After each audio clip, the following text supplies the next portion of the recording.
Start करते हैं।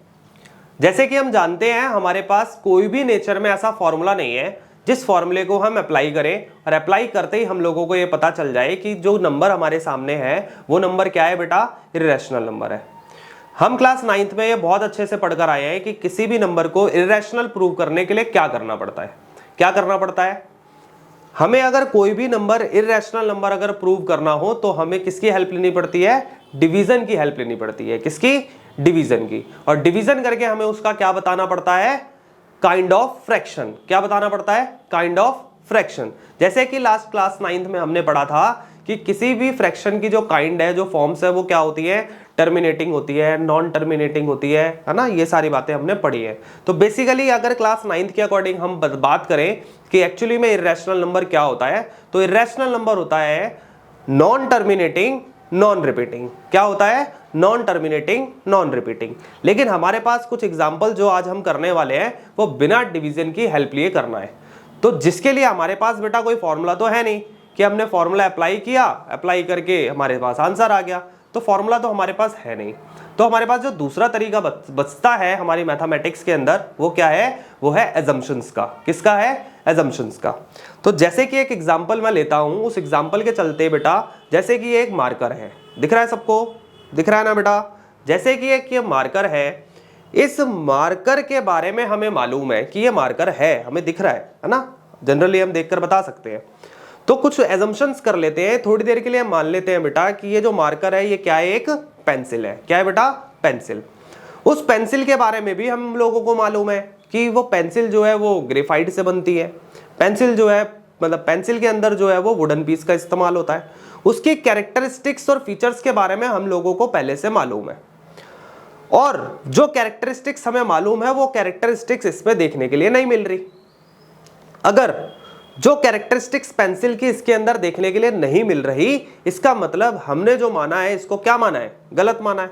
क्योंकि हमने इसको माना है पेंसिल, और पेंसिल की जो प्रॉपर्टीज है वो हमें मालूम है, और वो प्रॉपर्टीज इसके अंदर कहीं भी देखने के लिए नहीं मिलती। इट मींस श्योरली ये क्या नहीं है, ये पेंसिल तो नहीं हो सकता। अगर पेंसिल नहीं है तो ऑटोमेटिकली जो हमने माना वो गलत था, और जो दिख रहा है, क्या दिख रहा है, ये मार्कर, तो एक्चुअली में ये मार्कर है।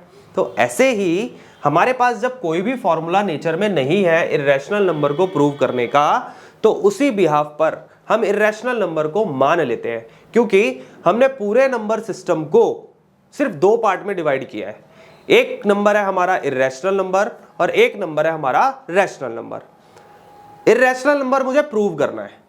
इर्रेशनल को अगर मैं रैशनल नंबर कंसिडर कर लूं, और रैशनल नंबर की प्रॉपर्टीज के बारे पे हम आप सब लोग बहुत अच्छे से जानते हैं, और वो सारी प्रॉपर्टीज हमें इस नंबर में देखने के लिए नहीं मिल रही। अगर नहीं मिल रही तो इट मींस ये नंबर सिर्फ क्या है, इर्रेशनल नंबर है। तो ऐसा ही कुछ है। तो चलिए स्टार्ट करते हैं। बहुत अच्छा कॉन्सेप्ट है बेटा, बहुत बेसिक सा है, ठीक है। मान लेते हैं, अभी समझाया बेटा, स्टार्ट कहां से करना है, हम लोगों को मानने से करना है। तो लेट कर लिया, मान लिया। लेट √2 इज आ, क्या मानेंगे बेटा, सबसे बड़ी बात आप बताइए, रैशनल नंबर। बहुत बढ़िया, क्या मानेंगे, रैशनल नंबर। और रैशनल नंबर के बारे में हम लोगों को मालूम है कि रैशनल नंबर कैसे दिखते हैं। It can be written in the form of a/b, जहां पर b क्या नहीं होना चाहिए बेटा, 0 नहीं होना चाहिए। बहुत बढ़िया, बहुत बढ़िया। पता है आप लोगों को रैशनल नंबर क्या होता है, हाँ जी, बहुत बढ़िया। तो बेसिकली √2 क्या माना, हमने एक रैशनल नंबर कंसीडर किया, रैशनल नंबर मान लिया, और रैशनल नंबर को हम लिख सकते हैं किसकी फॉर्म में बेटा, a/b की फॉर्म में। किसकी फॉर्म में, a/b की फॉर्म में। एक छोटा सा पॉइंट और ध्यान करने वाला है, बहुत अच्छा टॉपिक है, बहुत अच्छा बेटा, ध्यान से देंगे ना, ध्यान से सुनेंगे, बहुत बढ़िया है। a/b मीन्स बेटा कोई भी नंबर है जो फ्रैक्शन में है। तो एक मान लेते हैं मेरे पास बेटा एक फ्रैक्शन है 12/15। एक क्वेश्चन आया पेपर में सॉल्व करते करते करते करते हम इस स्टेज पर आके रुक गए। फाइनल आंसर है ये हमारा। तो आप लोगों को पता है मैथमेटिकल वे में ये हमारा कोई भी आंसर हो और हम कंक्लूजन दे रहे हो तो हमारा आंसर किस में आना चाहिए बेटा, सिंपलेस्ट फॉर्म में आना चाहिए। किसकी फॉर्म में, सिंपलेस्ट मतलब लोएस्ट फॉर्म में। अगर ये कट रहा है तो काटना है 4 और 5। इट मींस ये फ्रैक्शन क्या आ रही है बेटा, 4/5। अब जो बात है वो अब है बेटा ध्यान करने वाली, वो क्या कि इन दोनों नंबरों के बीच में बेटा कॉमन क्या है? कुछ दिख रहा है किसी को? दिख रहा है? नहीं है, कुछ भी नहीं है। ध्यान से देखो, दिखेगा। चलो दिखाते हैं क्या कि इस 4 में अगर देखा जाए कि 4 जो है वो किसका मल्टीपल है बेटा? 1 का मल्टीपल है, और 5 जो है वो किसका मल्टीपल है बेटा? 5 का मल्टीपल है। तो देखा जाए तो बेटा कॉमन क्या आ रहा है? 1 आ रहा है। क्या आ रहा है? कॉमन। इट मीन्स ये कॉमन अगर आ रहा है तो इन कॉमन को क्या बोल सकते हैं? कॉमन फैक्टर बोल सकते हैं। क्या बोल सकते हैं बेटा? Common factor. इट मीन्स हमें ये चीज देखने के लिए समझ आ गई कि कोई भी अगर फ्रैक्शन a/b की फॉर्म में लिखा है और वो नंबर अपनी लोएस्ट फॉर्म में है तो उसके अंदर कॉमन फैक्टर कितना होगा? हमेशा 1 होगा। क्या होगा बेटा? 1। तो इट मीन्स ये a और b क्या है? तो here a and b are को प्राइम नंबर्स एंड इंटीजर्स। क्या है बेटा? को प्राइम नंबर और इंटीजर्स। ये को प्राइम नंबर वही है जो हमने यहां साइड में पढ़े हैं कि एक्चुअली में कॉमन फैक्टर जिसका भी 1 होता है वो क्या कहलाते हैं? को प्राइम नंबर कहलाते हैं। तो here a and b are को prime numbers and integers and have 1 as a common factor. क्या है बेटा? 1 एज अ कॉमन फैक्टर। चलो बहुत बढ़िया, समझ आ गया ना सबको बेटा? ये कंसीडरेशन हम लोगों को करनी थी। और आगे बढ़ते हैं। देखिए बेटा, √2 को हमने क्या माना? एक रैशनल नंबर माना। और रैशनल नंबर किसकी फॉर्म में लिखे जा सकते हैं? a/b की फॉर्म में लिखे जा सकते हैं। तो दोनों बातें सेम हो गई ना। तो √2 को किसके बराबर लिख ले बेटा? a/b के इक्वल हम लिख सकते हैं। ठीक है, यहां तक कोई प्रॉब्लम नहीं है। किसी को प्रॉब्लम है कमेंट में पूछ लेगा, जवाब आपको सबको मिलेगा।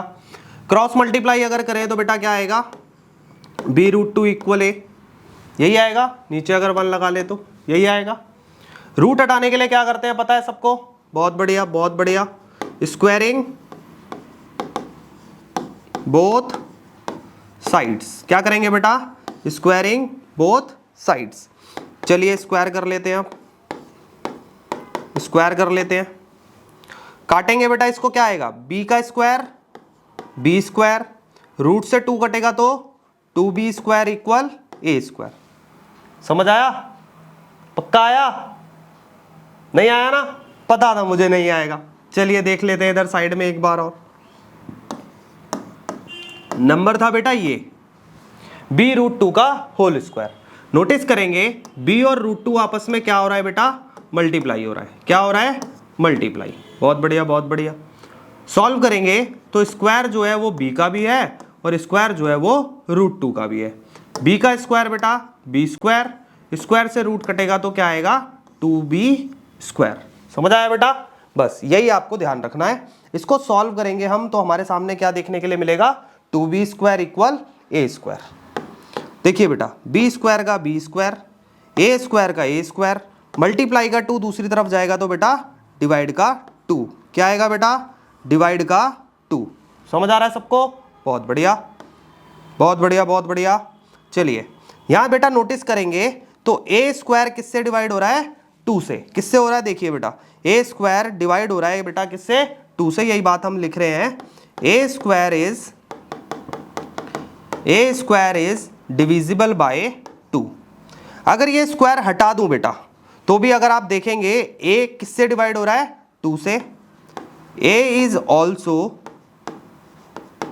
Is also divisible by 2। a भी बेटा किससे डिवाइड हो रहा है? 2 से डिवाइड हो रहा है। किससे हो रहा है? 2 से डिवाइड हो रहा है। चलिए इसको हटा देते हैं, इसको हटा देते हैं। हट जाओ, हट जाओ, हट जाओ। बहुत बढ़िया, बहुत बढ़िया। जगह दे दो बच्चों को जगह दे दो। जल्दी करना है, जल्दी। चलिए बेटा जगह बना ली, जगह बना ली। बहुत बढ़िया। चलो आगे बढ़ रहे हैं। जहां पर भी हम बेटा ये काम कर रहे हैं ना, इससे ऊपर वाले को हम क्या मान लें? फर्स्ट इक्वेशन मान लें। क्या मान लें? First equation. बहुत बढ़िया। चलिए बेटा देखिए, इस b में और a में अकेला कौन पड़ गया? देखो b के पास तो दिख रहा है ना 2 है। क्या a के पास कुछ दिख रहा है क्या? a से आगे कुछ दिख रहा है क्या? नहीं, अकेला है वो 1 है। 1 दिख रहा है ना? बहुत बढ़िया। तो जो अकेला है ना, जो अकेला है उस अकेले को एक और दोस्त भेज देते हैं। देखिए हमारे पास दो फ्रेंड है, ए और बी है। ए और बी का तीसरा फ्रेंड कौन है बेटा? सी है। कौन है? सी है। एक और पॉइंट ध्यान करने वाला है कि ये क्वेश्चन, किस क्वेश्चन को हम सॉल्व कर रहे हैं बेटा? बेसिकली 2 को सॉल्व कर रहे हैं। किसको? 2 को सॉल्व कर रहे हैं। तो बस इसके साथ में हम दे देंगे 2। अगर बेटा ये क्वेश्चन 3 का होता, इट मींस √3 का होता, तो यह नंबर कितना देते? 3C। √5 होता तो क्या देते बेटा? 5C। √7 होता तो क्या देते बेटा? 7C। बस यही है, आसान है ना, यही काम करना है आप लोगों को। पुट कर लेते हैं इसको इन इक्वेशन 1। पहली इक्वेशन में इसको डाल देते हैं। देखिए है ना, पुट करना आता है सबको, बहुत बढ़िया, आसान है। देख देख के एक ही जगह पर डालना है बेटा। ए की वैल्यू कितनी है? 2C। और क्या करना है बेटा? इसका स्क्वायर। क्या करना है? स्क्वायर। चलिए सॉल्व करते हैं। 2B² का 2B², 2 का स्क्वायर 4, C का स्क्वायर C²। मल्टीप्लाई का 4 नीचे आएगा तो, मल्टीप्लाई का 4 नीचे आएगा तो डिवाइड का 4। कैंसिल करेंगे 2 पे, देखने के लिए मिलेगा आपको B²/2 = C²। यहां तक समझ आया बेटा? समझ आया सबको? नहीं आएगा तो प्लीज जरूर पूछिएगा, है ना। कोई भी डाउट हो आपके लिए, आपके सर सामने खड़े हुए हैं। देखिए ये वाला जो बॉक्सेस नंबर है और ये वाला जो बॉक्स नंबर है बेटा, देखिए कुछ सिमिलैरिटी दिख रही है क्या आप लोगों को? दिख रही है ना? हाँ, यही सिमिलैरिटी देखिए, यहां पर A² के नीचे 2 है, यहां पर B² के नीचे 2 है। तो A² के लिए जो बातें अप्लाई हो रही थी वही बातें आप किसके लिए अप्लाई करेंगे? B के लिए अप्लाई करेंगे। क्या अप्लाई करेंगे? यहां पर देखेंगे तो B² इज डिविजिबल बाय 2। अगर ये स्क्वायर नहीं होता तो B is also divisible by 2। समझ आ गया बेटा? B is also divisible by 2। तो B भी किससे डिवाइड होगा? 2 से डिवाइड हो जाएगा। समझ आ रहा है ना बेटा? कोई दिक्कत हो, कोई भी परेशानी हो तो जरूर पूछिएगा।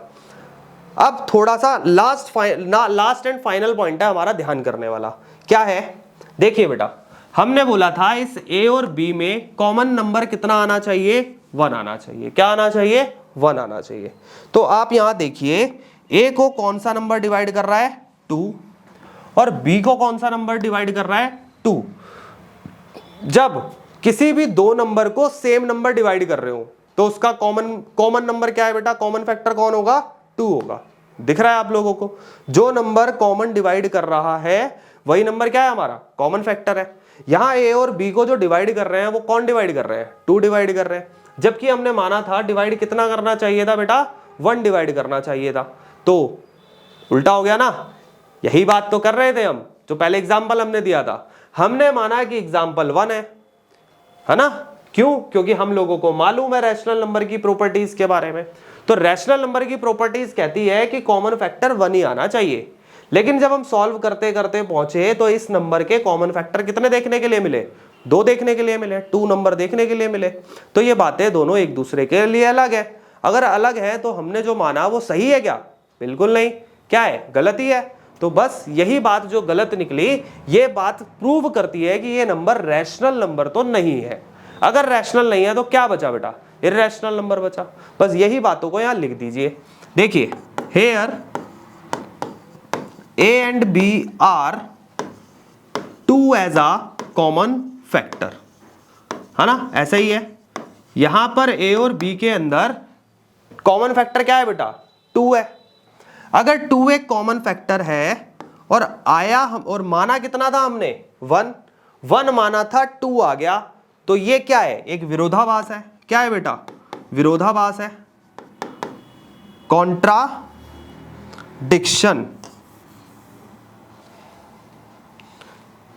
दिस कॉन्ट्राडिक्शन मतलब विरोधाभास, कि जो हमने बोला कुछ आया कुछ, बोला कुछ आया कुछ।